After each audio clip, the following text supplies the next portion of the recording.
Hello बच्चों, स्वागत है आपका फिर से एक नई वीडियो में जिसमें हम देखेंगे चैप्टर 5 के 1 नंबर वाले 1 लीनियर क्वेश्चन, जिसमें हमारा कोई नियम होगा या फिर कोई ऐसा क्वेश्चन होगा जिसका आंसर आपको 2 या 3 लाइन में देना है। तो चलिए शुरू करते हैं आज का वीडियो। आज का हमारा पहला प्रश्न है, नति अथवा नमन कोण से आप क्या समझते हैं।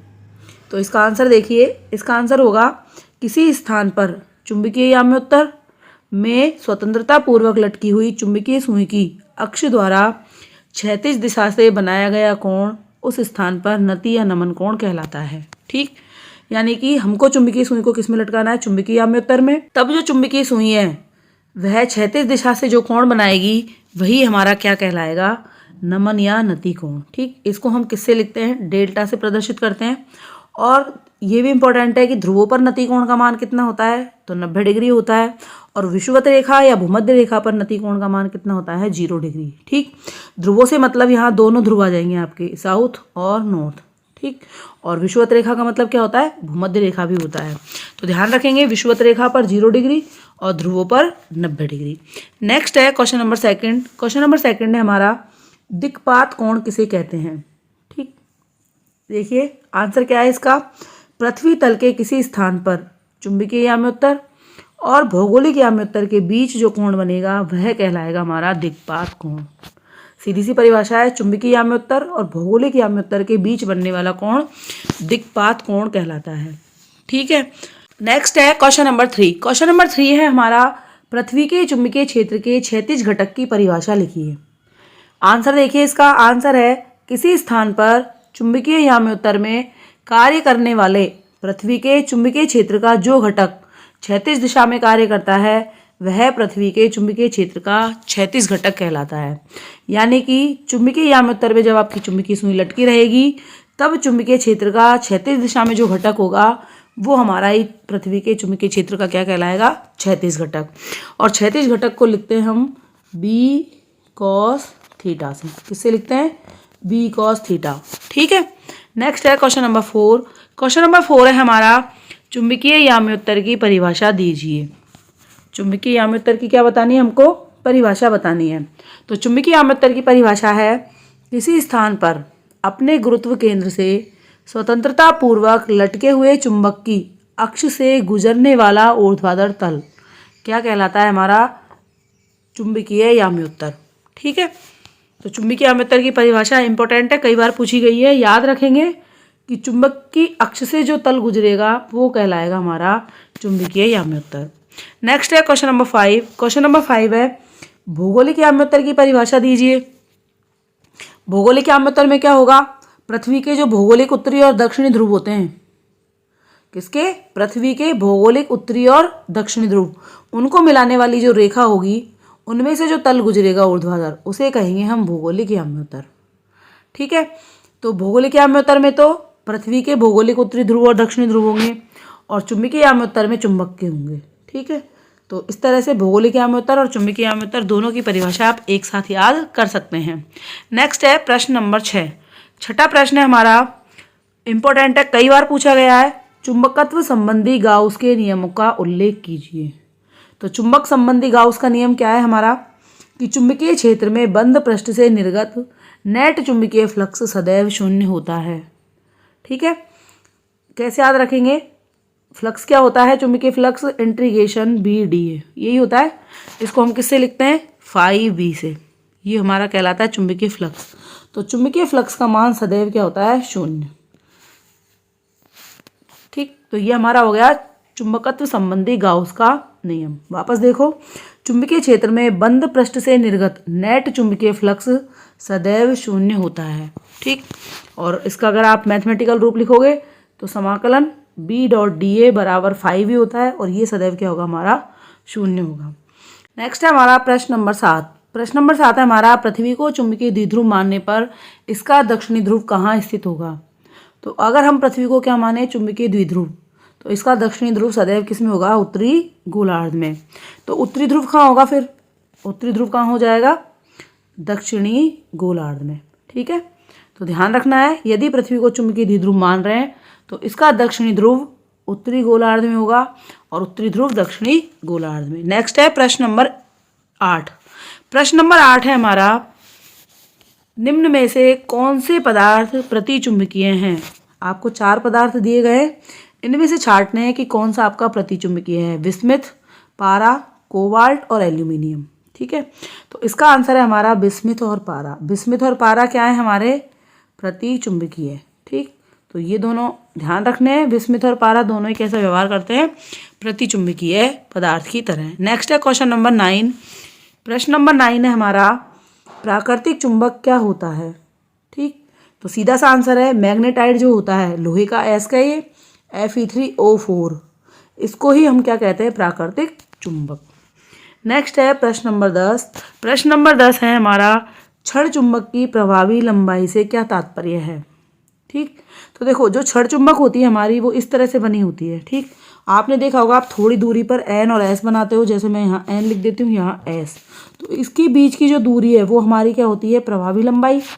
तो जो देखो चुंबक की एग्जैक्ट लंबाई है उससे छोटी है ना ये, तो इसकी परिभाषा हम देते हैं, छड़ चुंबक के उत्तरी ध्रुव तथा दक्षिणी ध्रुव के मध्य की लंबाई को उसकी प्रभावी लंबाई कहते हैं। और यह वास्तविक लंबाई का कितना होती है? 5/6 गुना। ठीक है, तो ये हमारी एन और एस के बीच की दूरी क्या कहलाएगी? प्रभावी लंबाई। नेक्स्ट है क्वेश्चन नंबर 11। क्वेश्चन नंबर 11 है हमारा, क्या एकल ध्रुव का अस्तित्व संभव है? चुंबकीय ध्रुव की बात कर रहे हैं हम कि क्या एकल चुंबकीय ध्रुव का अस्तित्व संभव है? तो इसका आंसर होगा नहीं, क्योंकि चुंबकीय ध्रुव सदैव युग्म में उपस्थित होते हैं। जैसे आपके पास ये चुंबक है एन और ये हमारा एस, अगर हम इसको बीच में से काट दें तो इसके वापस से 2 ध्रुव जनरेट हो जाएंगे अपने आप ही, एन एस और ये वाला एन एस।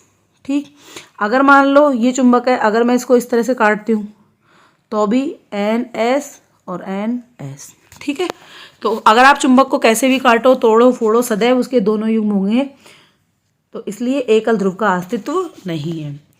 अगला है प्रश्न नंबर 12। प्रश्न नंबर 12 है हमारा, छड़ चुंबक का चुंबकीय आघूर्ण क्या होता है?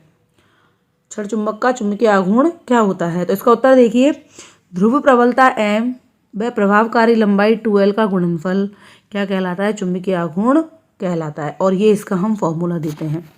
देखो ये हमारे क्या है? छड़ चुंबक, ये इसका n ध्रुव, ये इसका s ध्रुव, मध्य की जो प्रभावी लंबाई है उसको हमने कितना मान रखा है? 2l। तो इनकी जो ध्रुव प्राबल्यता है उसको हम लिखते हैं स्मॉल m से। तो स्मॉल m को यदि 2l से मल्टीप्लाई कर दिया जाए तो वो क्या आ जाएगा? हमारा चुंबकीय आघूर्ण। तो m बराबर हो गया स्मॉल m इंटू 2l, इसे क्या कहेंगे हम? चुंबकीय आघूर्ण। तो ध्रुव प्राबल्यता और प्रभावी लंबाई का गुणनफल क्या कहलाता है? चुंबकीय आघूर्ण। ठीक है, अगला है प्रश्न नंबर 13। 13वां प्रश्न हमारा, चुंबकीय बल रेखाओं और वैद्युत क्षेत्र रेखाओं में क्या अंतर है? एक ही अंतर है कि चुंबकीय बल रेखाएं तो सदैव बंद वक्र बनाती है, जबकि विद्युत बल रेखाएं सदैव क्या बनाती है? खुला वक्र। जब आप चुंबकीय बल रेखाएं बनाओगे तो हमारी एन से शुरू होगी और एस पे ख़त्म हो जाएगी। ठीक है, और अंदर हो जाएगी S2n।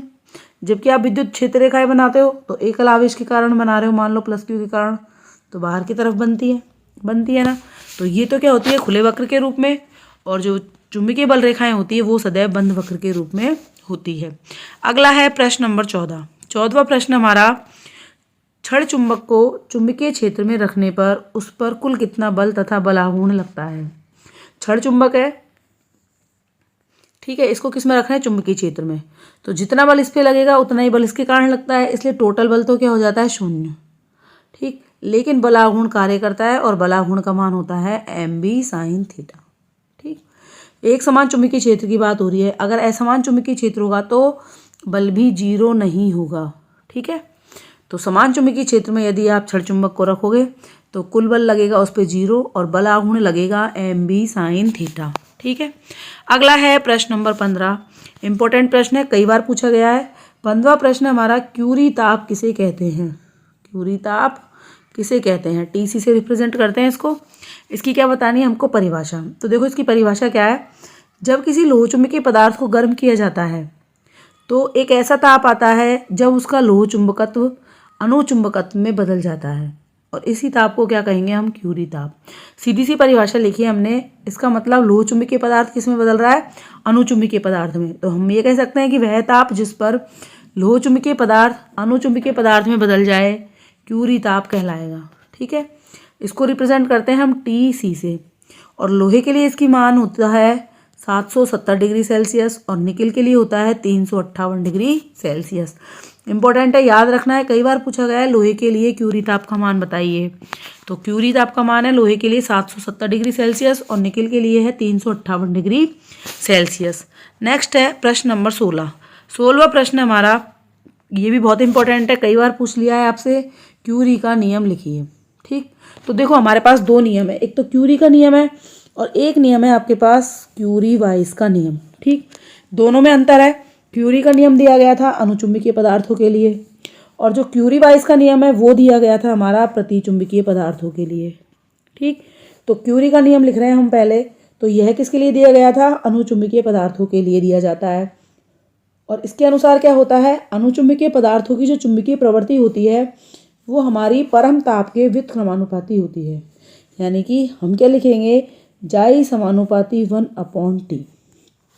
ठीक है, जब इसको खोला जाएगा तो जाई बराबर हमने लिख रखा है आपके सामने C/T। C को क्या कहते हैं हम? क्यूरी नियतांक, और T हमारा क्या है? परम ताप। T क्या है यहाँ पे? परम ताप। परम ताप इसलिए लिखते हैं क्योंकि सदैव इसको केल्विन में लिखना है। परम ताप को किस में लिखना है? सदैव केल्विन में।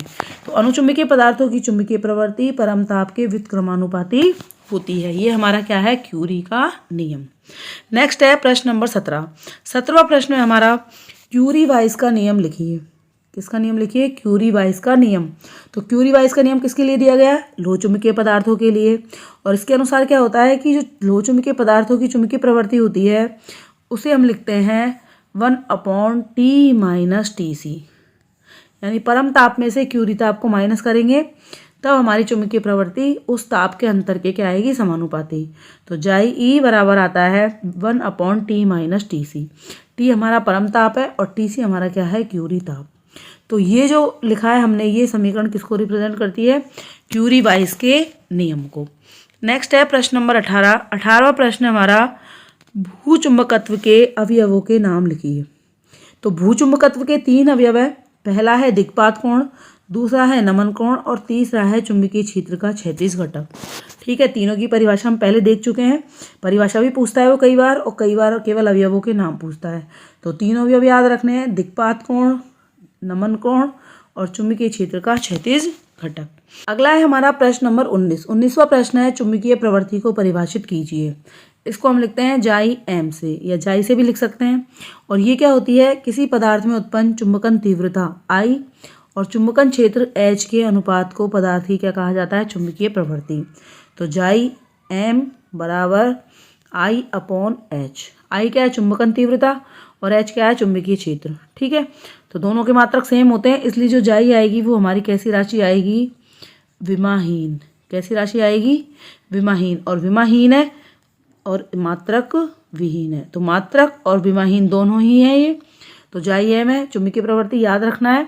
और ये क्या बताती है? किसी भी पदार्थ में कितना चुंबकन हो सकता है उसके माप को बताती है। ठीक है, तो ये एक तरह से पदार्थों का क्या है? गुण है। चुंबकीय प्रवृत्ति क्या है? पदार्थों का गुण है। उसमें चुंबकत्व का कितना गुण है उसको रिप्रेजेंट करती है चुंबकीय प्रवृत्ति। परिभाषा आप इस तरह से दे सकते हैं, गुण के रूप में लिख सकते हैं, पर ये आसान है इसलिए हम ये लिखेंगे कि चुंबकन तीव्रता I और चुंबकन क्षेत्र का अनुपात क्या कहलाता है? हमारी चुंबकीय प्रवृत्ति।